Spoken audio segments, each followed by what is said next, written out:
On this episode of Fly Rod Chronicles, my daughter Laken follows in my footsteps to Ackland's Island, a bone fishing bonanza in the heart of the Bahamas.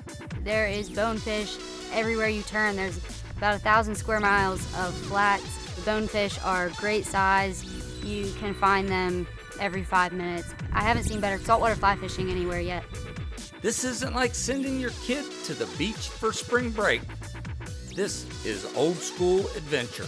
Black tip shark. Yep, black tip shark. On a fly rod. Holy cow. This is nuts. Stick around. Traveling the world, fishing, enjoying the great outdoors. Those are things that would have seemed impossible to me when I was a kid growing up in the mountains of West Virginia.